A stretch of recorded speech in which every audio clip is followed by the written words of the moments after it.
And small towel. Yung video. Pag video kay para makaano ta ba? Ano na rin yung visit kaya. Para makatulong ka. Meron pa siya, dapat visit niya.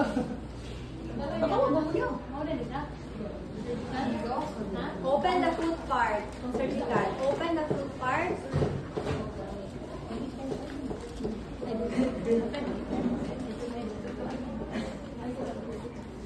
Then, kung asa ang door, dito ang then, small towel. Small towel. Ay, nato nga na unong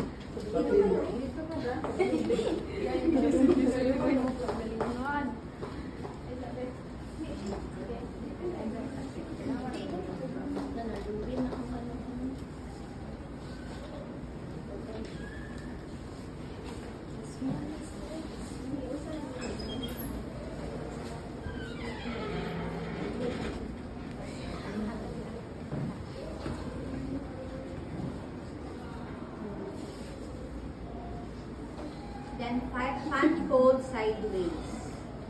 Okay, dapat half of the bed is open.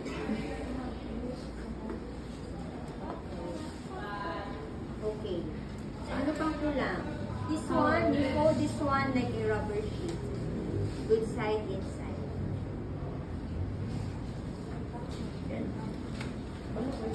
Good side, inside. Parang rubber sheet ang pag-fold. Rubber sheet. Parang rubber sheet ang pag-fold. Tunga. Tunga. Kung saan man yung fold ang rubber sheet, the same ka.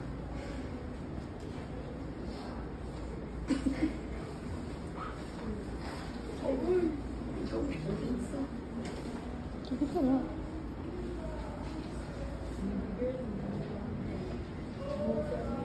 So, spread mo.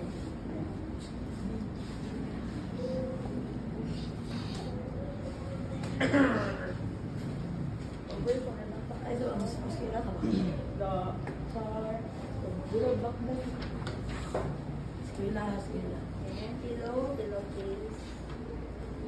Black. I think black. Then towel. Small towel. Black. Black. Can you please get a small towel? Black. Then nagamay ka dyan. Black and red. Oh, black and red. Yes. So black. Sorry, man. You're black. Sila naman. Itong kanyo good ganina blue. Gamay na towel. Sa may ladies ano.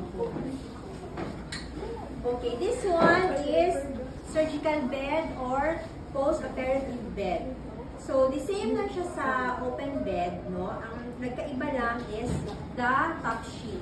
The top sheet is folded this way, sideways, unfolded sideways, for easy access from stretcher to bed.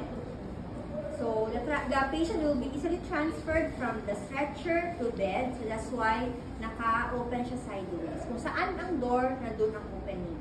Okay? Then, you have a towel here and a kidney basin and a small towel. Para saan nga yung, ano ba ang dalawang side effects ng anesthesia? Vomiting and dizziness. Okay? So, we have a kidney basin and a towel for the para saan? Pag-tools, no? Para usalo sa suka. We have a towel to protect the bottom sheet. And we have to position the pillow against the headboard to protect the head of the patient. Because the patient is dizzy, so he might or she might bang his head sa headboard. So we have to protect the patient's head. Then, extra gown. Okay? So, why is the foot part open? Anong ang foot part open? Check any signs of cyanosis or to check the blood circulation of the patient by checking the capillary refill. How do you check the capillary refill? Remember, di ba? You pinch the nails of the patient. Dapat within 1 to 2 seconds, bumalik na yung original color. Mag-pink na siya. More than 2 seconds, you suspect not good blood circulation. Okay? So, yan. This is a post-surgical or post-operative bed.